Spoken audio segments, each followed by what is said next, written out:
Warning, incoming game over. Warning, incoming game over. Welcome into a later than expected episode of Game Over Toronto, a crossover edition of Game Over at that, with Game Over Montreal following a big Leafs overtime win, which I'm very happy about. The Leafs fans will be very happy about, but I know half the audience, including my co-host, will be a little bit upset about that. I'm Zach representing Game Over Toronto tonight. I am joined by Kay representing Game Over Montreal. And Kay, how are we feeling? Um, Complicated. I'm equal parts. This really isn't so bad. And also, man, why can't they just do it? Why can't they just put me out of my misery and just do it? Like I'll be miserable. Like even if they make it, I'll be miserable because I'm anticipating how awful, how bad it's gonna be. But at least just, tell me what kind of misery I'm dealing with?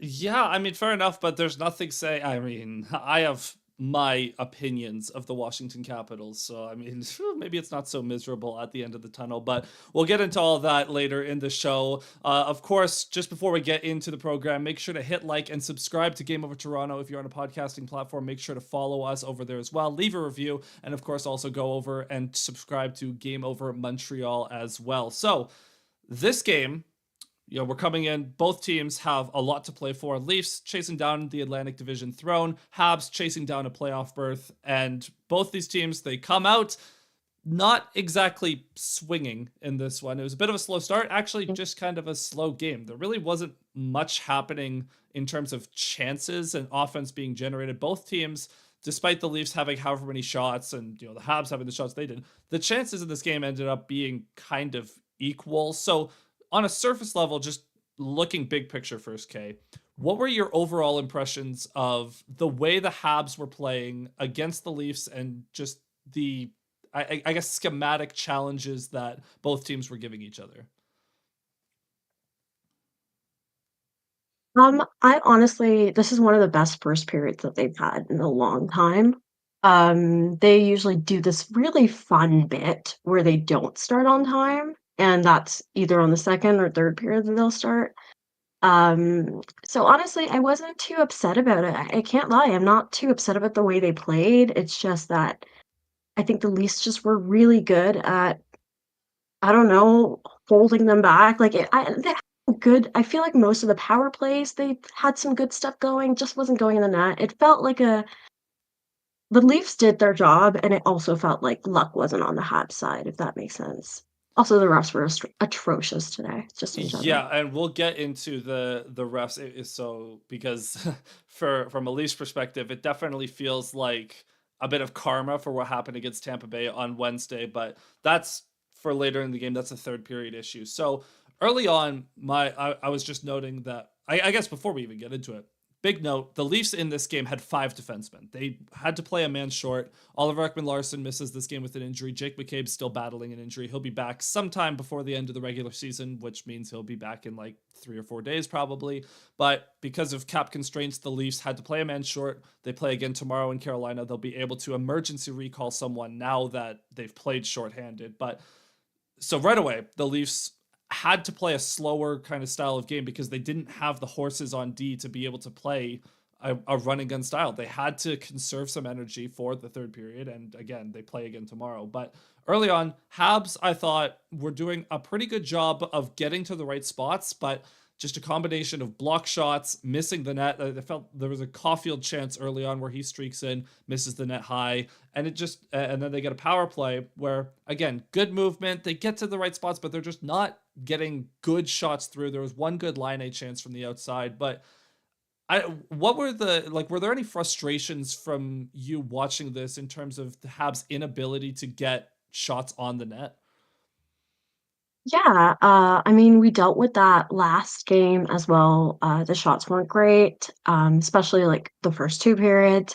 The Red Wings game was rough in that way. Um, I think specifically just it feels like I feel like last game it felt a lot like performance anxiety in a weird way. Like to me, it really read like a team who knew what was on the line and they weren't sure how to handle that. which makes sense. It's a young team. But today it just felt like, I don't know, it just didn't feel like they were quite following through on the chances they had. They were looking for too many of the perfect, shots. On the power play, it was funny because on the first power play, the Leafs left like Laine wide open. Like it was, he had no one covering him, and usually that's like found gold for them. And they didn't even they weren't able to get that. You had Laine back checking today this game. You had him last game. He was playing some defense. It felt a lot like the first line was a little better today even, but it just felt incomplete. It just felt, I don't wanna say effort, that feels like a really lazy analysis, but it just felt like they didn't have that one last little push to actually get in the zone and then make the play, if that makes sense. They were able to Mhm. get in there, the Leafs let them in, but they blocked up the ability to make any of the plays, if that makes sense. Do you think it'd be a fair assessment to say that the Habs were failing to challenge the Leafs in the middle of the ice, where the Leafs were packing it in, they were letting the Habs have these low danger chances, and the Leafs try to limit high danger passes, especially none of that east west stuff really. So, would you say that it was more the Habs just not going to the dangerous areas, like not willing to fight, or was it just a lack of execution? I think it was a lack of execution. I don't think with this team it's ever a lack of, because here's the thing about this team, they are not gonna outskill anybody, and they're very aware of that. There's very few teams in the league that they'll outskill some of them. Hopefully with the reinforcement, we'll hopefully be getting maybe a little bit more. But this team wins when they grind hard, when they work hard, and when their goalie saves their ass, which Dobesh did his best today. But you do, it, this is a Price classic Mhm. where the goalie does great, but the team isn't coming through offensively. So to answer your question, I think it wasn't a lack of effort, it was just a lack of execution to me. And that's a fair assessment as well. So, continuing on through the rest of the first period, I thought Austin Matthews had a couple nice hustle moments in that first period. There was like a couple just really deft stick lifts and takeaways in the offensive zone to keep pressure going. Then the Leafs' third line of Robertson, Domi, McMahon, which I despise its existence, but they had a couple nice moments in the first.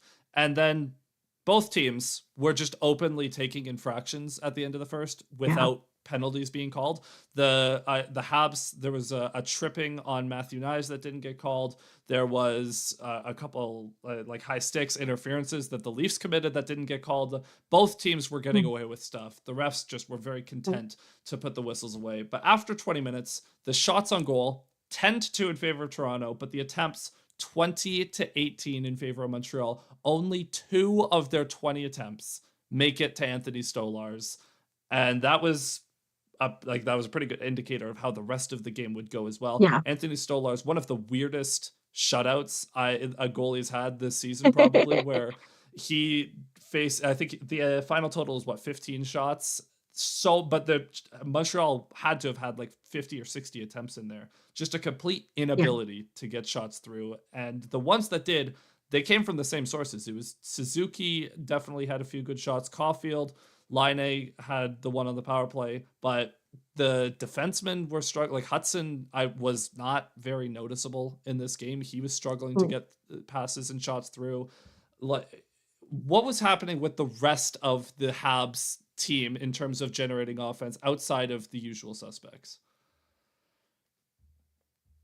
Great question. Um, I think part of it, and they've played a lot of hockey. They've played a lot of hockey in this last little stretch. They had the NHL is known for being great at scheduling, as Oh, we all know. fantastic. Yeah. Yeah, and they had a little bit there where they basically didn't play at all. And then the last little while, I don't have the exact numbers in front of me, but they played a lot of hockey. Um, to be honest, I think a lot of it was especially the third period, they spent a lot of time killing penalties, which makes offense very hard Yeah. to come by, even with Jake Evans doing his best to do his shorthanded goal and like the thing he's known for. But which I was happy with the penalty kill, by the way, just complete side note. But it's hard. It's hard to create offense when you're a man down, when you're two men down. Um, and I don't know. I think with Hudson, just it's funny because I thought Gooley was a lot better today than he was Mhm. yesterday. But Hudson just he was trying to make things happen. It just wasn't. Is very like when I feel like Lane Hudson isn't going, it's really hard for the rest of this offense to go. Which is the same when the first line isn't going. But now I guess it's instead of the first line, it's Lane Hudson. I guess they both need to go now. I don't know. Yeah, and so the to start the second, again, the same kind of things are happening. The Habs did have a wicked start to the second, a breakaway chance, and then Caulfield would have had a goal, but Morgan Riley barely gets a stick on it to Yes. avoid that shot attempt, and then. I think it was Hudson who had a great chance from the inside the circles, and he just misses the net high. Then a couple minutes later, Leafs get a power play, absolutely nothing, and then as you mentioned, Caden Gooley lays a couple of massive hits, which draws Max Domi to initiate a fight and take a penalty, which is what it is. So, since you are the mayor of the Caden Gooley Hive, talk about his impact physically, and then I don't even know. Is he a fighter? But fighting a little bit more. Um, I think he's a really good. So I wish Marty would put Carey and Hudson and Gooley back together. That's a really good shutdown pairing that we had for a little while before Gooley's freak injury. And they just seem to read each other very well. Whereas you have Matheson and Carey playing right now together. Mike Matheson is a adventure, is how I would describe him as a defenseman. We've all seen those guys where some days it's just magic and other days it's just not magic. And I feel like it's a little hard to play with him sometimes. Not in a way that he's like a way that sometimes I think you have to cover for him defensively, which you'd think wouldn't work for Hudson because Hudson's doing all that offensive magic, but it just works for some reason. Um, but it's even less about Hudson and Matheson getting back together. I mean, there's another pairing I'd rather have Hudson in, but Gooley and Carrier are such a good pairing together. Alexander Carrier is. I don't want to get into it, but he's a big part of what turned the season around for us.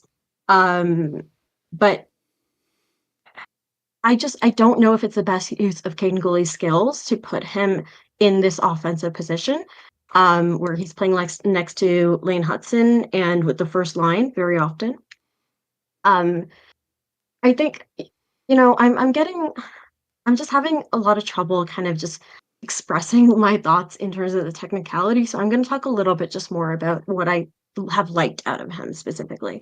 So this last little while, Caden Goulet was kind of when he came into when he was a prospect, he's very much like a physically punishing defenseman, big guy, makes it really scary to come down his side of the ice. And um, that wasn't necessarily a big part of his game at the start of his career. It makes sense he was playing a lot more than a rookie should. Like he's tossed onto the first pairing for a long time. Um, so he focused a lot just on the technicalities of his game. He's a very good stick. He's very good at kind of closing guys off in that way. Um, but now he's starting to show more of that physicality. I think with Arbor Jackeye out, especially, you really need a guy who is pushing that. Josh Anderson, it's just his body is apparently like just made out of. He's feeling nothing. Like he's so numb because he's got to be so injured right now. But he's throwing his body around. Um, I think King Gooley brings an important aspect this team on ice. And also, I personally think off ice is he's probably a very he's a good part of that leadership group. So that was a very scattered answer on and off, but you just gave me a chance to talk about King Gooley and Yeah, I just went for absolutely. it. Yeah, I mean, I figured at some point in this broadcast, like as soon as you started talking MFM, talking about Ghoulie Nation, so I feel like there's this kind of cult following that that you've created with Caden Ghoulie, so I figured that would come up. And for what it's worth, Gooley was wicked in this game. Of all the Habs defensemen, I thought Hudson would be the most annoying to deal with. Gooley was actually the one I found myself being the most annoyed at in terms of how frustrating he was to play against in this one. So continuing on, that Mm-hmm. fight leads to a Habs power play, but the Leafs actually do a much better job on that kill, being very aggressive. Habs don't really generate nearly as much as they did on their first opportunity. Then, shortly after that, the Leafs, with a bit of a weird combination of Robertson, Yarncroke, and Nyes, they draw a call, and that second power play for the Leafs was, of the four, by far the best one. They generated a ton of Yes, I would chances. agree. Full 2 minutes, just it was a fire drill. Dobesh making multiple big saves. Leafs can't break through. Yeah. Then that, like, rest of the second period, like, you could feel that the Leafs were generating chances, they just couldn't break through. And the feeling for me going into the third was, okay, the Habs have not gotten a ton of shots on goal. Chances are what they are, but I mean, if you don't hit the net, then it's not really that good of a chance now, is it? Then we start the third, and I'm like, okay, the Habs are going to get some sort of weird bounce, and this is going to just be it's going to be a repeat of the first game of the season, where the Leafs outchance, outshoot, but they get goal lead. In the first game, it was Montembeault. This time it was Dobesh. Unfortunately, we avoided that repeat because I hate repeats of storylines. But so to start, Habs take a penalty early in the third. That one, the holding the stick, that was more of a penalty. That one's Man, okay. It is what it is. Zeta But will not be doing that. God. on that power So mad all play, of a sudden.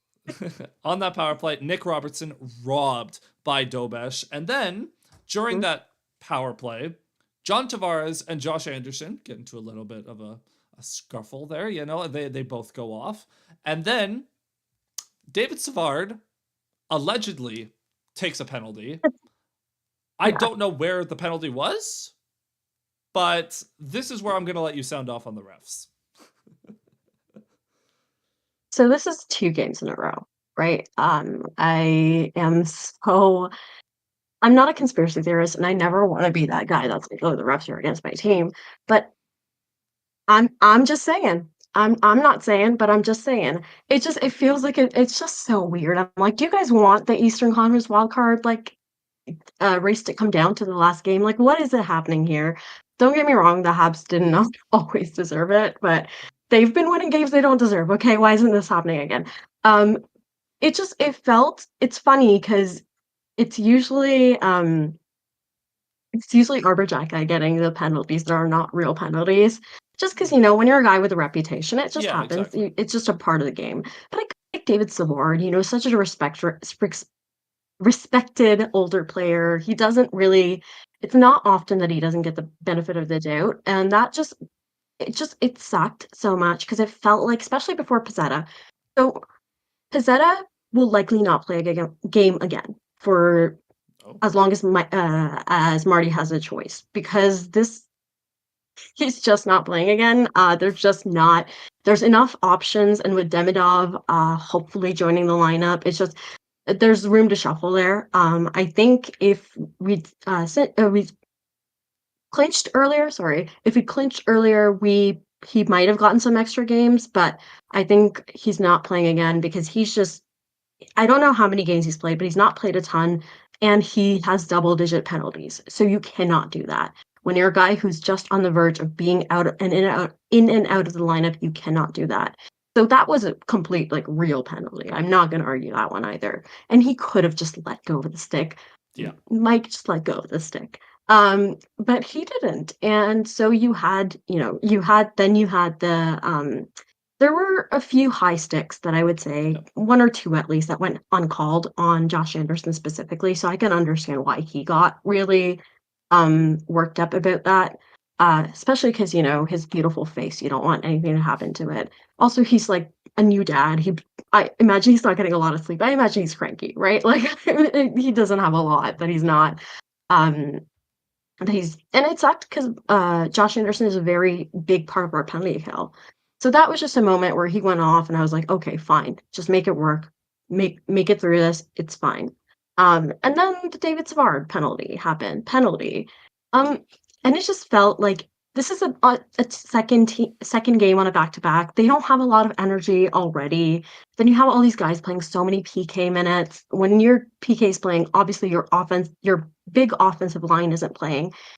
it just felt like a rest. Like, it just sucked. It just really sucked because I think the third period could have been a lot more fun. And I think in the end, it did end up being really high. Like it ended up being fun, but it could have been more fun. And not, I don't mean just for like Habs fans. I just mean there could have been so much more back and forth Mhm. if the team just had a little bit more energy. And I think that they could have had that if there weren't some questionable calls made. There were some that were soft, a little, that was, I don't remember who it was, but somebody turned and it got called boarding. And it Oh, that was was borderline. Tanev. Yes. And it's just one of those situations where you're like, why can't they call it evenly? But it's the refs. They're in playoffs form, and I think everybody keeps saying we have to get used to this if we're going to get into the playoffs. We just need to get used to playoff refing. So I don't wanna, and it sucks right now. I'm just really, it sucks. It sucks. Yeah, and so from a Leafs perspective, coming off of Wednesday's game in Tampa, as Leaf fans in the chat will recall, there was a horrible sequence in the third period where the Leafs, with a 3-2 lead with about 8 minutes to go in the game, Braden Point seeks out Bobby McMahon, starts cross checking him, and instigates a fight. And Yeah. Bobby McMahon was the one to get the extra penalty, and Tampa goes to the power play. They tie the game, obviously. Leafs win in overtime because puck don't lie. But we were furious about that Yeah. sequence. And so tonight feels like a little bit of karma coming back the Leafs way, I guess. Like I don't know. It was just every game the Tampa, refs man. are bad. Like it just It's is. Tampa specifically. I feel like they're very good at talking to the refs. Yep, You see John Cooper best in the beating league. whistles constantly. When Stamkos was around constantly. Kucherov's constantly barking. It's really frustrating to watch. I don't see Suzuki really ever yelling at refs, but he was giving it to them today. Marty is very good about because he was a player. He knows how to work those Yep. relationships with the refs. And today he was giving it to them. That's how I know that, like, I wasn't going insane. I was like, "Okay, the guys are frustrated enough where they're telling the rest." But if I just if I may say, I'm really happy about it was a frustrating game, and I'm really happy that the guys didn't take penalties that were born out of frustration. There could have been Yes. a lot more, stupid penalties taken. But I think they were good about keeping their emotions under control, so, I'm proud of them for that, because it's a team full of there's, emotional regulation isn't necessarily a skill of, 20-something-year-old men, you know? So Yeah. So that being said, doesn't end up mattering. Marner had the best chance on that 5-on-3 sequence, missed an empty net because puck don't lie.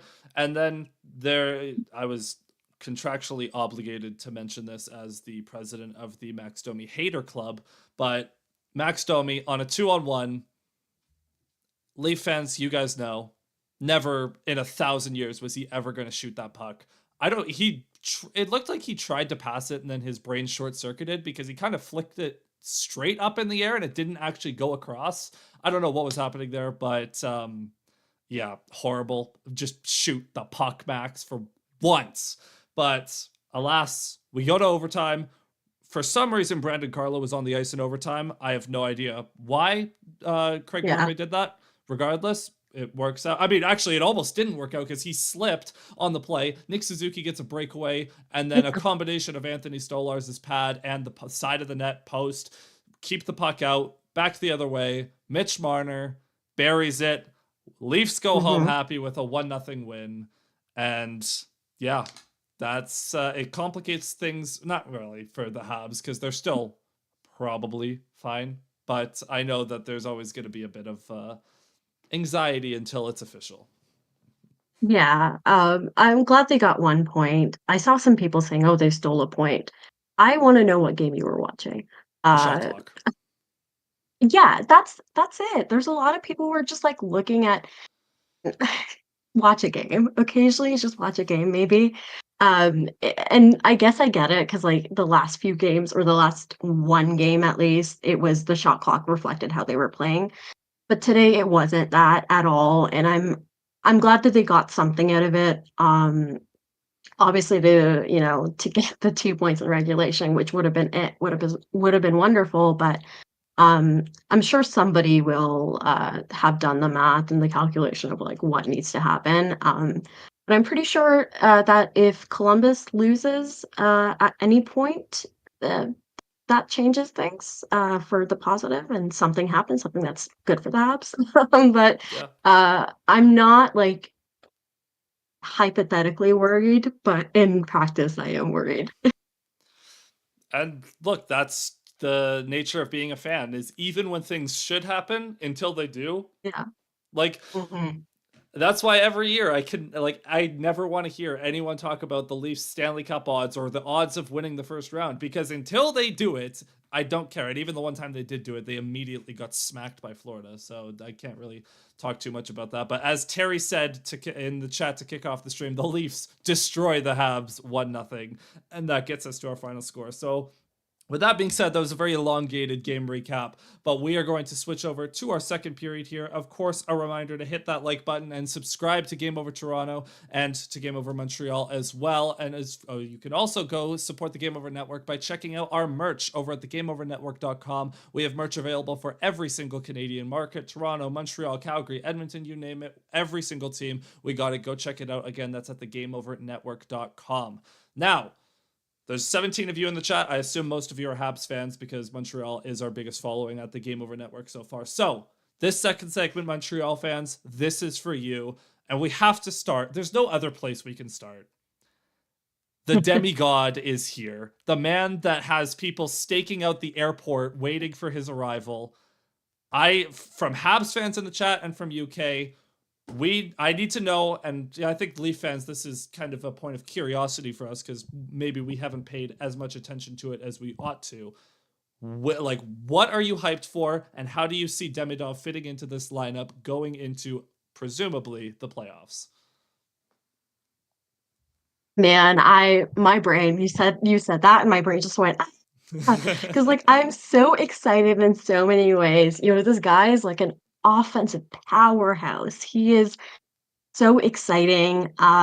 One of the things that's really exciting about him is that he is coming from a league like that he played against men with. Like it's and he came out of a playoff series essentially, over this team lost, and that's why he's able to come. But he was playing playoff hockey. So I'm not.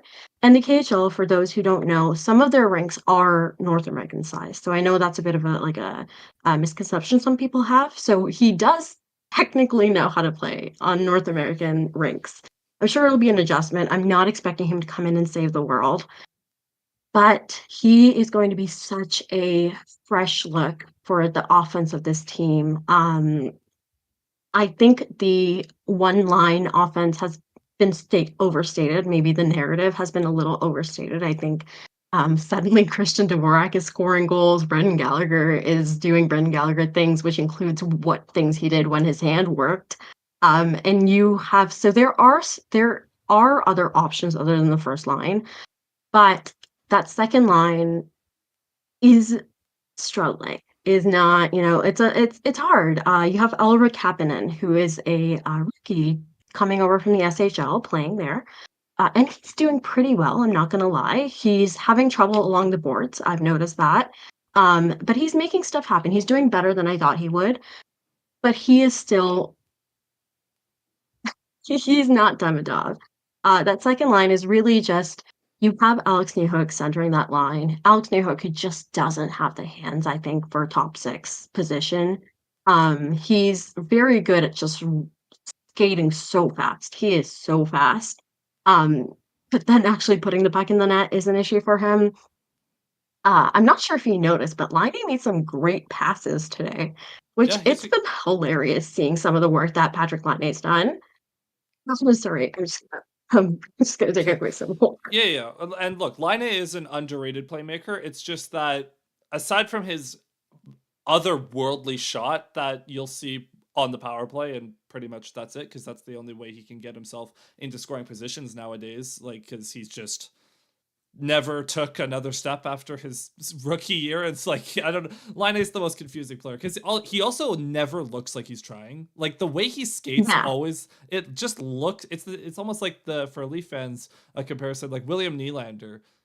his stride is so casual that it looks like he's never trying, but Line A, he looks more lethargic, as Jared says in the chat. He's just really slow, but he's got an But otherworldly shot.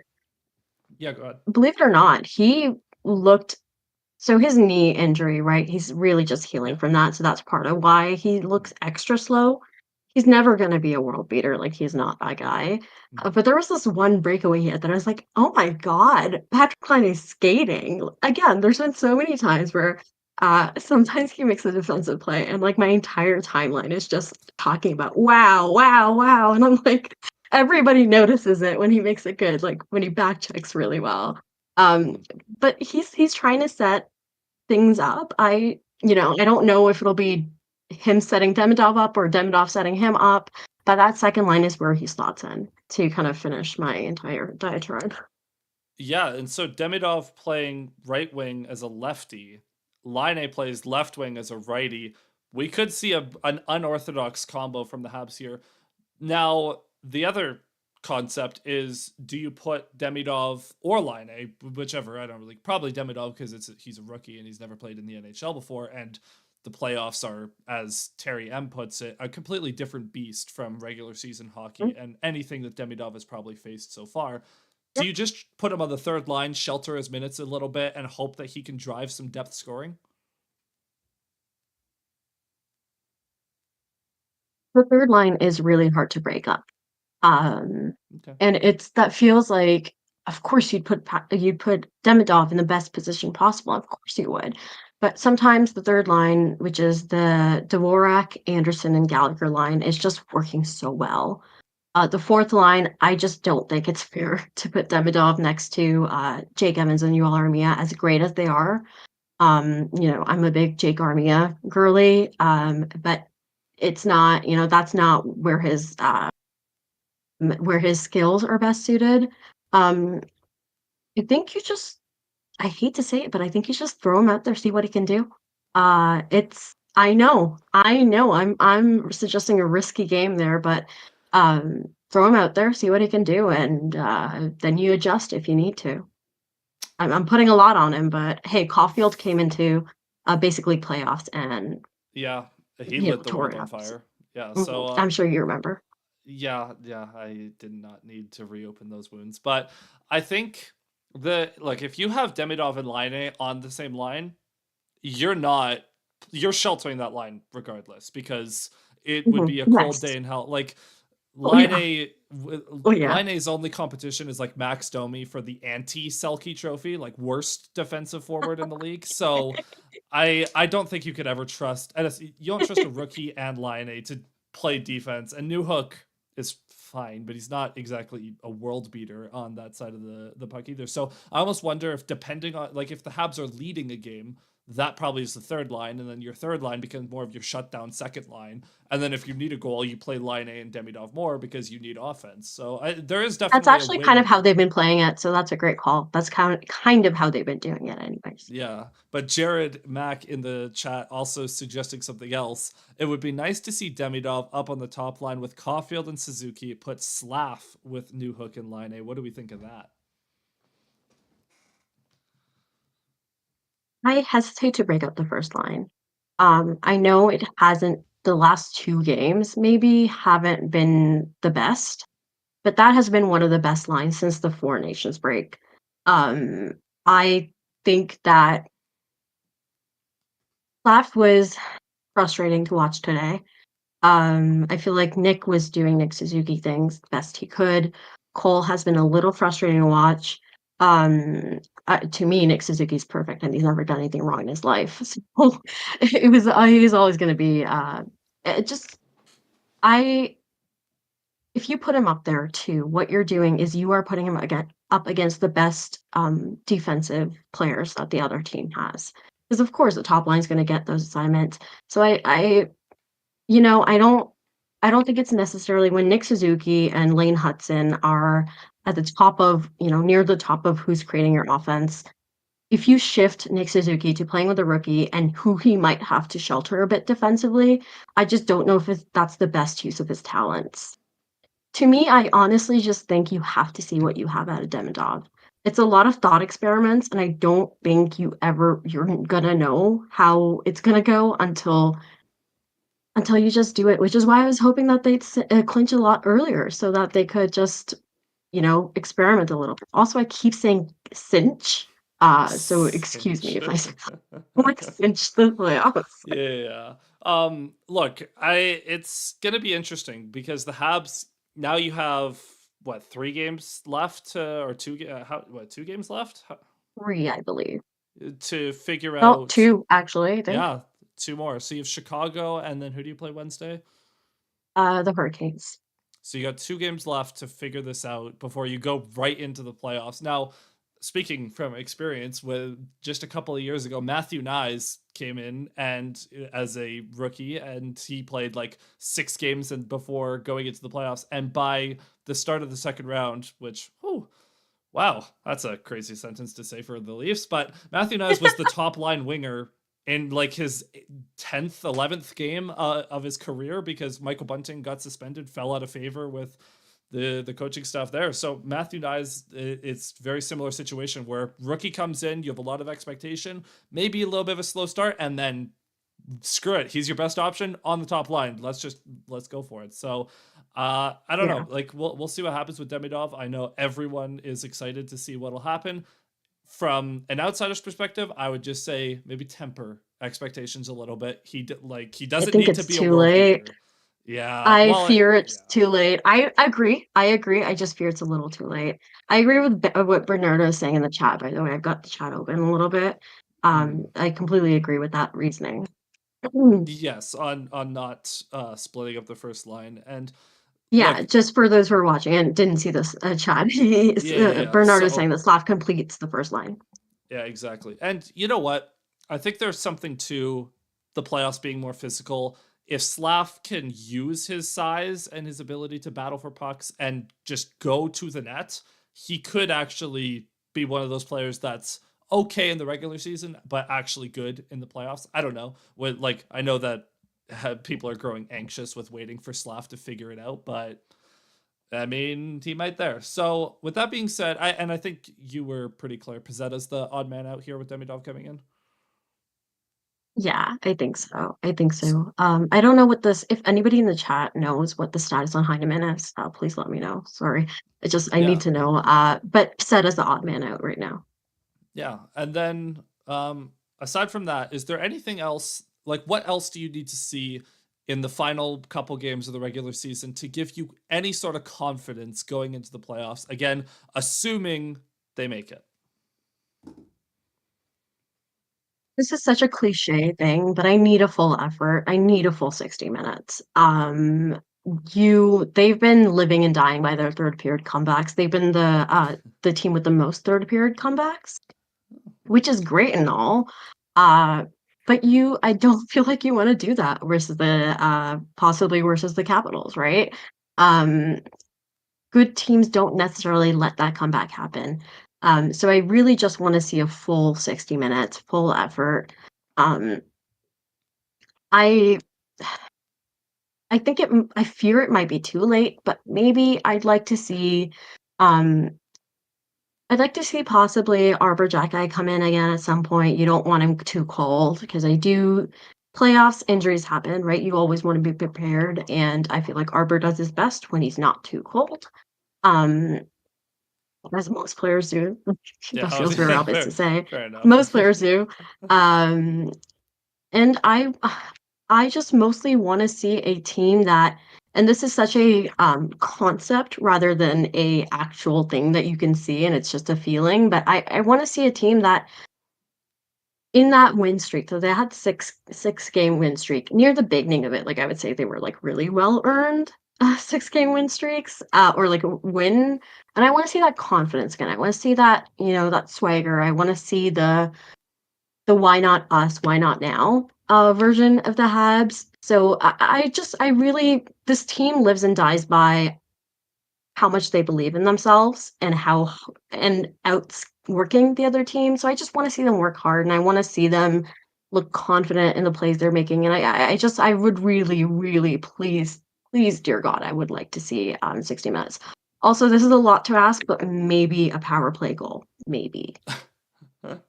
Oh, look, a team that's having trouble with the power play going into the playoffs? It couldn't be me.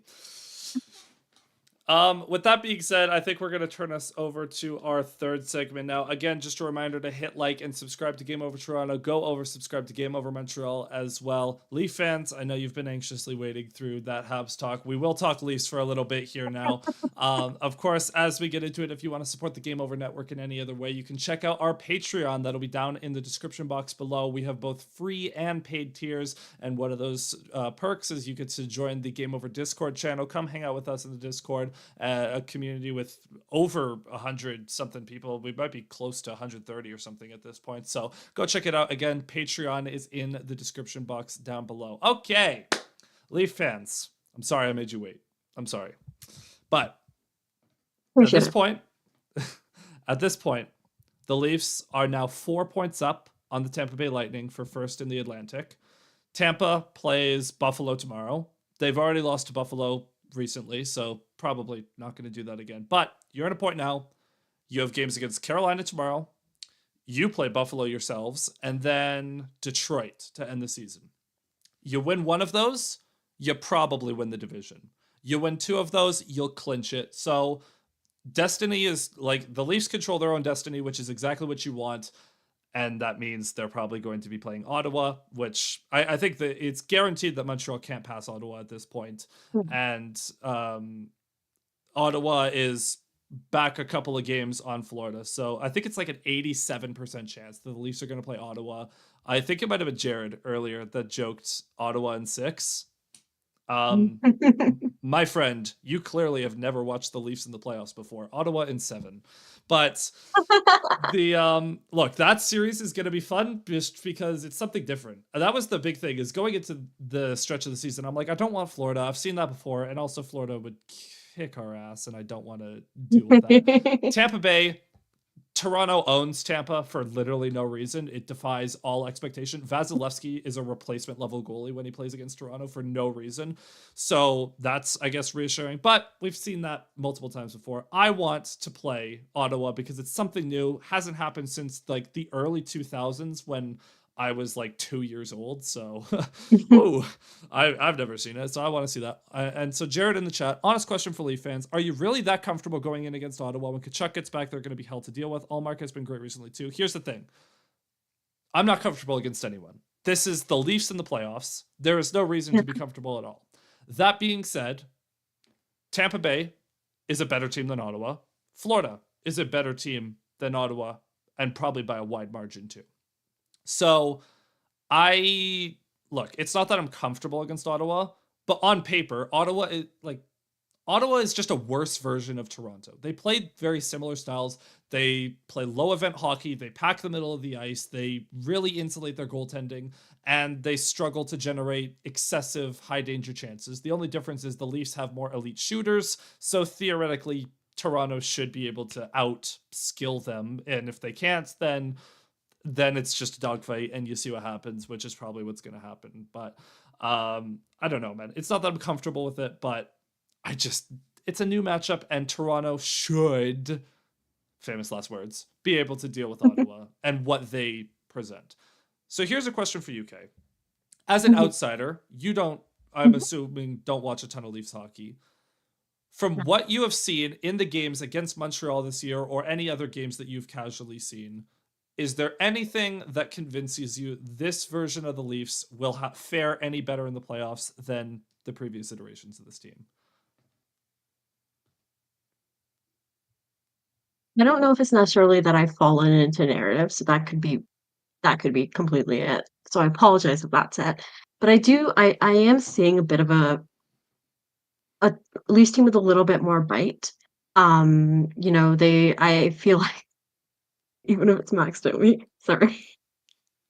Sorry, I just need a second. I just remembered how much I don't. Anyways, and I feel like this is, again, for Game Over Toronto fans, I watch a lot of the Avs because I like them. That's why I watch them. It's not just for fun. And so when you have world class players like Marner and Matthews and Nylander, who I think is probably the best. I would correct me if I'm wrong, but numbers wise, isn't he been one of the best playoff performers out of those three? Could be Of completely wrong, but if of everyone on the Leafs roster right now, Nylander is the only one that consistently comes through in clutch situations. Yes. fair enough, yeah. So I think when you have that star power, it's I don't know, maybe the power of knowing that this might be Mitch Marner's last year will get them through. Just like the power of friendship got us through, maybe it's the power of fear that will get them through this time. It didn't work against Boston any of the 3 times, but we could try it again, I guess. How are you feeling about Craig Berube as a coach now that it's been season? Right? It's been So just a season. yeah, it's this season. So the Yeah. big difference is just like overall, if you look at the standings this year versus the last few years under Sheldon Keefe, the Leafs are performing about the same in terms of wins, losses. They have a few more wins. They just aren't losing in overtime as much. Difference is the Leafs actually play a decent structure. It definitely hasn't been consistent down the stretch Mhm. here, but at their core, the Leafs, as you've seen tonight, you saw it on Wednesday against Tampa Bay on Wednesday, they blocked 33 shots. And then tonight they followed up that effort. I don't have the exact number on hand, but it was definitely they blocked a lot of shots in this game as well. So that's not to say that the Leafs are a better defensive team because blocking shots isn't necessarily that good of an indicator. It just means that fewer chances are getting through. The big thing is that Anthony Stolarz, as Ramelli, I apologize, in the chat says, is they actually have good goaltending defensive this year. Stolarz has been fantastic. Joseph Woll has also been fantastic, and I have full confidence in him as well. But Stolarz is the game one starter for sure. There's no doubt about it at Mhm. this point.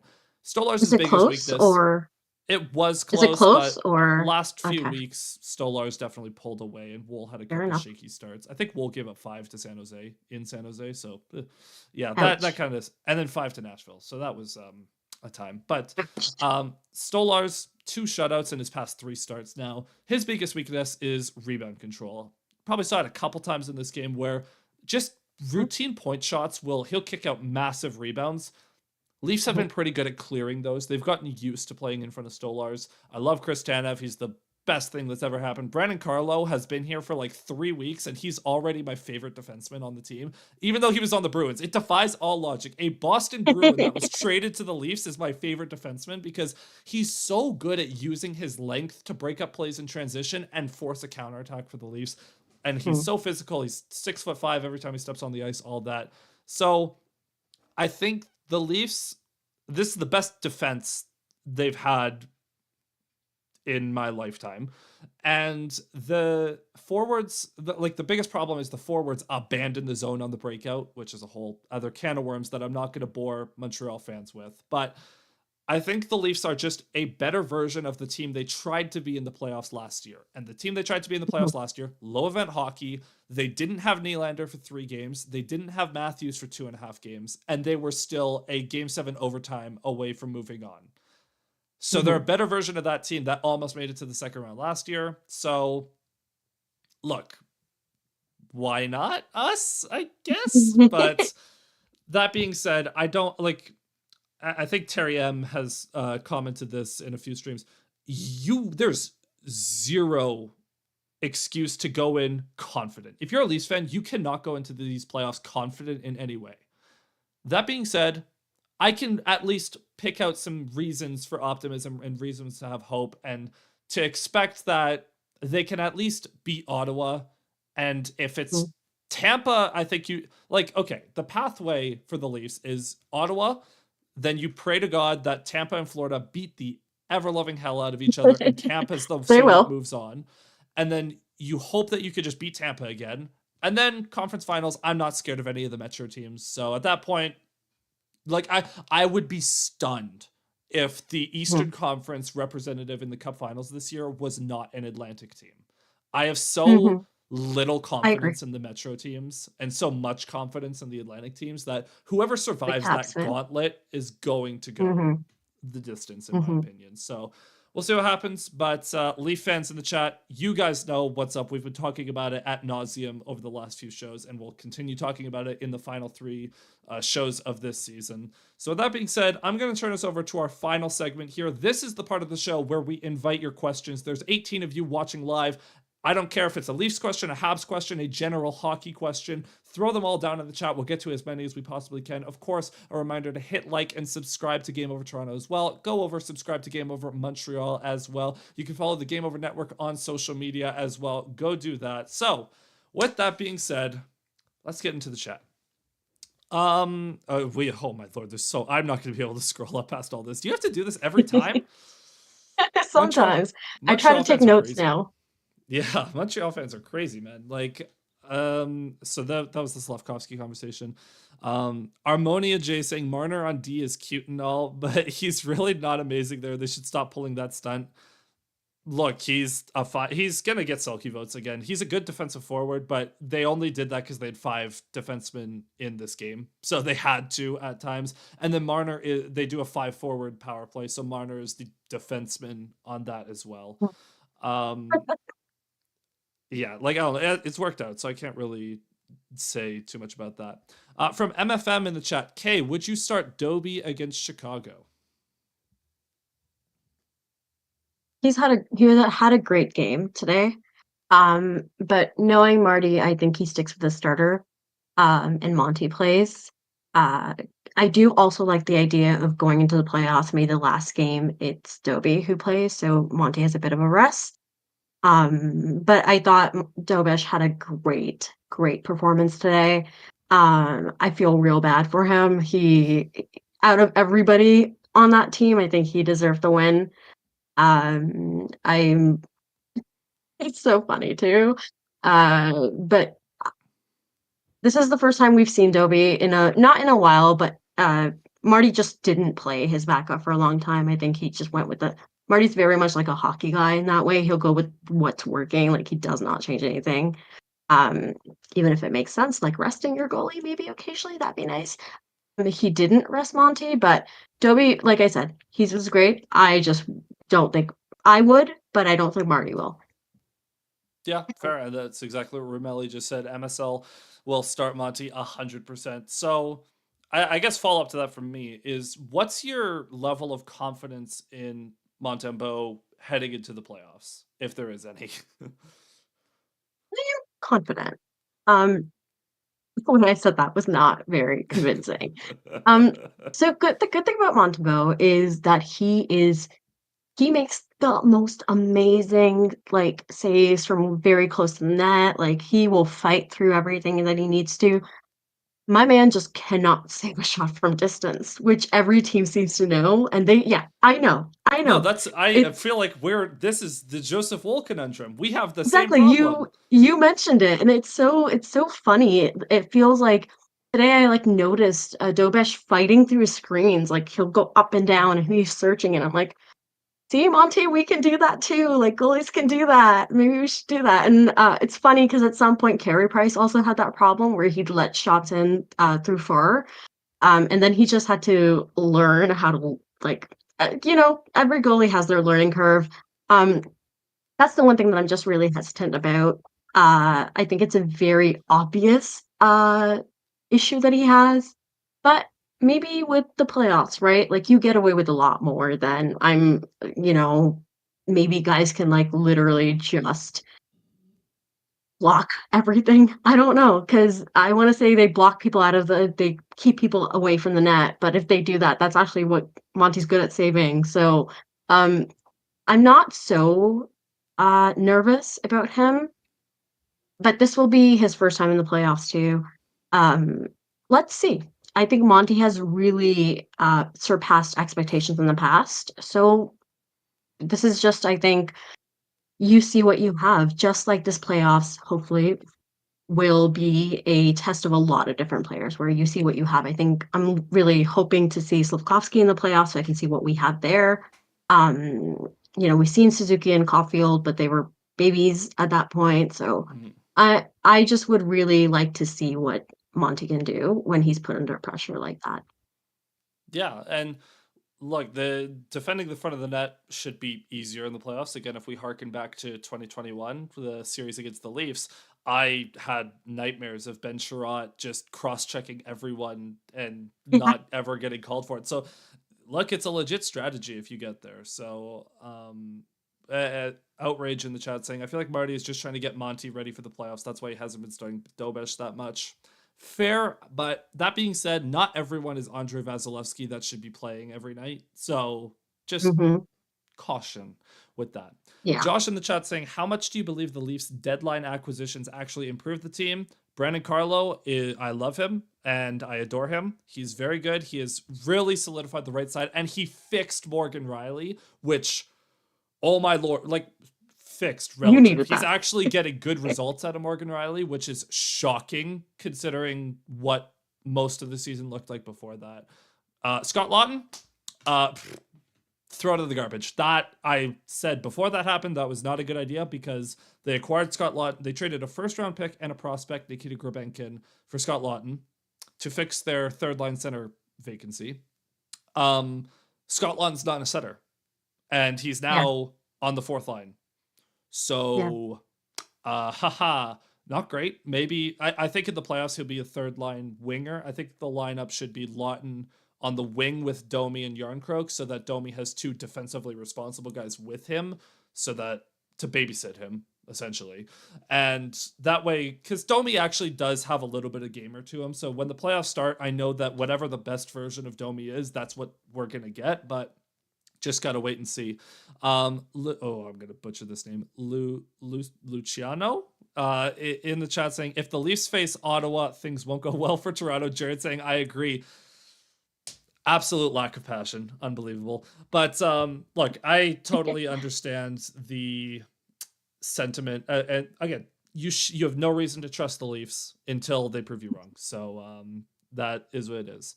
Just really quickly on Scott Lawton. Yeah. Just really quickly, he was a possibility for the Avs, and I am so glad you guys took that bullet for us. So I'm just gonna real quick. Speaking of the Avs, Thank you. I'm so mad at you for taking Brock Nelson from me. So yeah. We needed him, buddy. Yeah, so did needed we, him. but whatever. Ramelli saying, thing with Monty is you usually know very early in the game if it's going to be a good game or no. Luke saying, if Monty turns out to be the second coming of Price, I'm going to flip a table. No, but just wait until Dobesh and Jacob Fowler become the new Swayman Hallmark in the Atlantic. I'm going to lose my mind. Hell yeah, brother. Leafs should have smashed the Habs tonight. I wasn't impressed. They had 5 defensemen. The Habs should have smashed the Leafs, actually, because, man, 5 defense. And Philip Myers was shockingly horrible in this game. Like, I didn't mention it earlier, but Philip Myers, for weeks, I was like, what has Simone Benoit done to justify being in the lineup, and Myers doesn't even get a chance? Oh my lord, I am regretting those words so much because Myers has been so bad. I understand why Benoit has been in the lineup. So, woo. Is it Jared in the chat saying, is it Stanley Cup or bust for Toronto? Obviously, you're only really going to be happy if they win, but what is the minimum that you expect from the Leafs in terms of minimum that the Leafs need to do, basically? So, for what the Leafs need to do, just for the Habs fans that don't know, this is the minimum bar in order to justify bringing back Mitch Marner, John Tavares, and pretending like everything is still well and dandy. Conference finals. You've won a playoff round, so that's the absolute minimum for even being acceptable. You have to win 2 rounds in order to justify the contract that you would have to give Mitch Marner, which is probably $13.5 million. But if they don't get to the conference final, then I don't know what more proof you would need to say that that this doesn't work. This is what, year 8 or not, year 9. This is gonna be the 9th time that the Leafs have made the playoffs every single year since Matthews and Marner have entered the league, and they've won 1 playoff round. They have the longest playoff streak in the entire NHL, and they have 1 series win. So you have to win at least 1 because, oh my lord. But in order to justify giving Marner that kind of money, make it to the conference final. And if you don't, then you are blowing it up. And by that, I mean the Leafs will just let Marner walk and probably just sign like Nikolai Ehlers or something. Like, I don't expect them to actually like blow I it like up him 'cause too much. Please don't. I he like he Healers. sucks in the playoffs, so he'd be a great fit. Outriching, that almost sounds impossible. Everything sounds impossible until you do it. With that being said, I think that is where we're going to wrap up this show. Thank you so much, everyone, for tuning in. Again, or just a reminder to hit like and subscribe to Game Over Toronto, Game Over Montreal as well. If you're on a podcasting platform, make sure to review the show as well and follow us on there. You can find the Game Over Network on all social media platforms at the Game Over Network. You can find me on Twitter, Blue Sky, and YouTube at ZachPayne41K. Where can the people find you? You can find me on Twitter at K_IMW and on Blue Sky at Line Composition. That's LINECOMPOSITION. Oh my God, I got it. I got it. Sorry, I've never made it through that. But all my if you go on my Twitter, which is easier to find, my link for my Blue Sky is also on there. And find me on Game Over. I am on there a lot. You see my face there a lot. And hope to see you guys a little bit more than, just for 2 more shows. It would be really, really great. And if Habs fans want, any thing to make them feel a little bit better, Bernardo did point out earlier, and I did write this down just to make sure that I could reassure everybody, is FYI, for everyone, if the Habs lose every other game, Columbus can't lose in any way, shape, or form. And Columbus needs to win at least 2 of their games in regulation for Columbus to make it over the Habs. So it's looking good. Not all hope is lost. And remember, Demidov's going to be hopefully playing very soon. So it's not the worst. And everybody take a few deep breaths, please. That's what I'm going to say. To close out the show, I am going to make every Habs fan hate my guts. I guarantee the Montreal Canadiens will make the playoffs 100%, zero chance they miss. All right, good night, everyone.